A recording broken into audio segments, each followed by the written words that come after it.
Hello guys, welcome back to our channel. Episode ആരംഭിക്കുമ്പോൾ കാണിക്കുന്നത് നെല്ലിശ്ശേരിയാണ്. ദയാനന്ദ മാഷിനെയും കമലയും കണ്ട് ഒരു ഞെട്ടലോടെ നിൽക്കുകയാണ് അർച്ചനയും സച്ചിയും. നിങ്ങള് എപ്പോ വന്നെന്ന് അർച്ചന ചോദിക്കുമ്പോൾ ഇപ്പൊ വന്നതേ ഉള്ളെന്ന് കമല പറയുകയാണ്. തുടർന്ന് മാഷ് പറയുകയാണ്, ഇത് പറ്റിയ സന്ദർഭം അല്ലെന്നറിയാം, പക്ഷേ ഇവിടെ വന്ന് പറയാതിരിക്കാൻ നിവൃത്തിയില്ല. അന്ന് വീട്ടിൽ വന്നപ്പോൾ ആതിരയ്ക്ക് വന്നൊരു ആലോചനയെക്കുറിച്ച് ഞങ്ങള് പറഞ്ഞിരുന്നില്ലേ, അത് ഞങ്ങള് ഉറപ്പിച്ചു. നാളെ വിവാഹ നിശ്ചയമാണ്. എല്ലാം പെട്ടെന്നായതുകൊണ്ട് ഇവളെപ്പോലും അറിയിക്കാൻ സാധിച്ചില്ല. ഇത് കേൾക്കുന്ന അർച്ചനയും സച്ചിയും ഒരു ഞെട്ടലോടെ മാഷിനെയും കമലയും നോക്കുകയാണ്. നിശ്ചയം വേണ്ട, വിവാഹം മതിയെന്ന് ഞങ്ങൾ പറഞ്ഞതാ, പക്ഷേ ചെറുക്കൻ കൂട്ടർക്ക് ഒരേ നിർബന്ധം, നിശ്ചയം വേണമെന്ന്.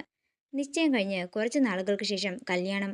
അങ്ങനെ ഇപ്പോൾ തീരുമാനിച്ചിരിക്കുന്നത്. നിങ്ങള് വരണമെന്നൊന്നും ഞങ്ങള് നിർബന്ധം പറയുന്നില്ലെന്ന് മാഷ് പറയുമ്പോൾ സേതു പറയുകയാണ്, എന്നോട് മാഷ് ക്ഷമിക്കണം. ഇപ്പോൾ കല്യാണത്തിനും നിശ്ചയത്തിനും ഒന്നും വരാൻ പറ്റിയ ഒരവസ്ഥയിലല്ല ഞാൻ.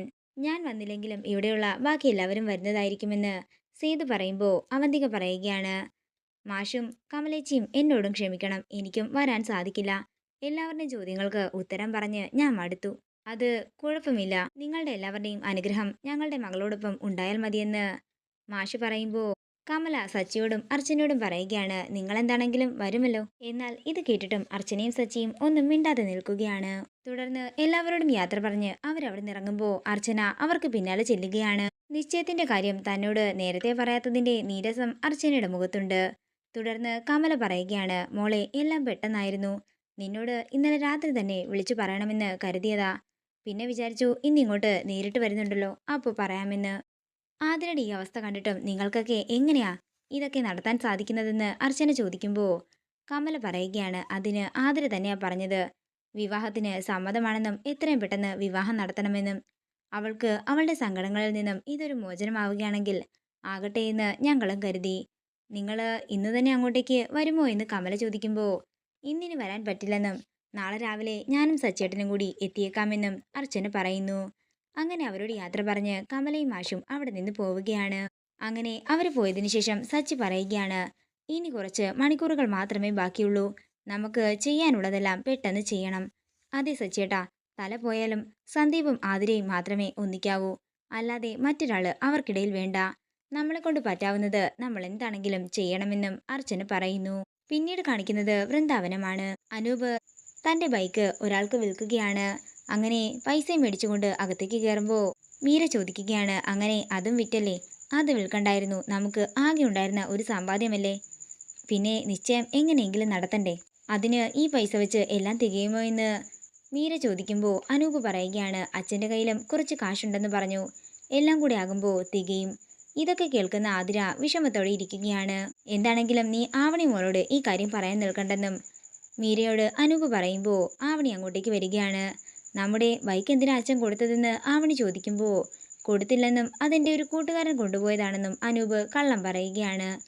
അച്ഛൻ എന്നോട് കള്ളമൊന്നും പറയണ്ട, അച്ഛൻ അമ്മയോട് സംസാരിക്കുന്നതെല്ലാം ഞാൻ കേട്ടതാ. ഇത് കേൾക്കുന്ന അനൂപ് പറയുകയാണ്, മോള് വിഷമിക്കാതെ, നമുക്ക് ആതിരൻ്റെ വിവാഹ നിശ്ചയം നടത്തണ്ടേ, കല്യാണം നമുക്ക് അടിച്ചു പൊളിക്കേണ്ടതല്ലേ. ഇത് കേൾക്കുന്ന ആവണി പറയുകയാണ്, ആതിരൻ്റെയും സന്ദീപങ്ങളുമായിരുന്നെങ്കിൽ അടിച്ചു പൊളിക്കാമായിരുന്നു, പക്ഷേ ഇപ്പോൾ അതല്ലല്ലോ, വേറെ ഒരാളല്ലേ, അയാൾ അത്ര നല്ല ആളൊന്നുമല്ല. ഈ നിശ്ചയം നടത്തണ്ടായിരുന്നു അച്ഛാ, സന്ദീപങ്ങളായിരുന്നു നല്ലതെന്ന് ആവണി പറയുമ്പോൾ ആവണിയെ കൂട്ടിക്കൊണ്ട് അകത്തേക്ക് പോവുകയാണ് മീര. അതേസമയം ഇതെല്ലാം കേട്ട് വിഷമത്തോടെ ഇരിക്കുകയാണ് ആതിര. നേരം രാത്രിയാകുന്നു. പിന്നീട് കാണിക്കുന്നത് വൃന്ദാവനമാണ്. വിവാഹ നിശ്ചയത്തിന്റെ കാര്യങ്ങളെല്ലാം സംസാരിക്കുകയാണ് മാഷും കമലയും അനൂപും മീരയും.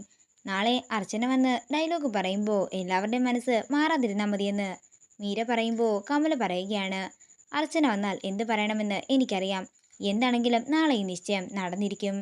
പിന്നീട് കാണിക്കുന്നത് നെല്ലിശ്ശേരിയാണ്. വിവാഹ നിശ്ചയം എങ്ങനെ മുടക്കാമെന്ന് ആലോചിക്കുകയാണ് അർച്ചന. അതേസമയം അവന്തിക ആരോട് ഫോണിൽ സംസാരിക്കുന്നത് അർച്ചന കേൾക്കുകയാണ്. അവന്തിക സംസാരിക്കുന്നത് അനഘയോടായിരുന്നു. അവന്തിക അനഘയോട് പറയുകയാണ്, നീ ഇപ്പോൾ എവിടെയാണെങ്കിലും നാളെ കൃത്യം 11 മണിക്ക് നീ നാട്ടിലുണ്ടാകണം. നാളെയാണ് ഞാൻ നിനക്ക് വാക്ക് തന്ന ദിവസം, നിന്റെ വിവാഹം നടക്കാൻ പോകുന്ന ദിവസം. ഇത് കേൾക്കുന്ന അർച്ചന ഒരു ഞെട്ടലോടെ നിൽക്കുകയാണ്. അർച്ചനയ്ക്കും ഈ വിവാഹത്തിന് എതിർപ്പൊന്നുമില്ലെന്നാ പറഞ്ഞു കേട്ടത്. പിന്നെ സന്ദീപിനെ കാണിച്ച് ഞാൻ ആദ്യം ഒന്ന് വിരട്ടിയല്ലോ, അതുകൊണ്ടാ എല്ലാം എളുപ്പത്തിൽ നടക്കുന്നത്. ഇപ്പോൾ നീ ഒരു സ്ഥലത്ത്, സന്ദീപ് ഒരു സ്ഥലത്ത്. എന്താണെങ്കിലും നാളെ രാവിലെ എല്ലാവർക്കും ഒരുമിച്ച് കാണാമെന്നും അവന്തിക പറയുമ്പോൾ ഇതെല്ലാം കേട്ട് ഒരു ഞെട്ടലോടെ നിൽക്കുകയാണ് അർച്ചന. ഇതോടുകൂടി ഇന്നത്തെ എപ്പിസോഡ് ഇവിടെ തീരുകയാണ്. വീഡിയോ ഇഷ്ടമായെങ്കിൽ മറക്കാതെ ലൈക്ക് ചെയ്യുക, ഷെയർ ചെയ്യുക, കമന്റ് ചെയ്യുക. കൂടുതൽ സീരിയൽ അപ്ഡേറ്റ്സിനായി മറക്കാതെ സബ്സ്ക്രൈബ് ചെയ്യുക നയൻസ് ക്രിയേഷൻസ്.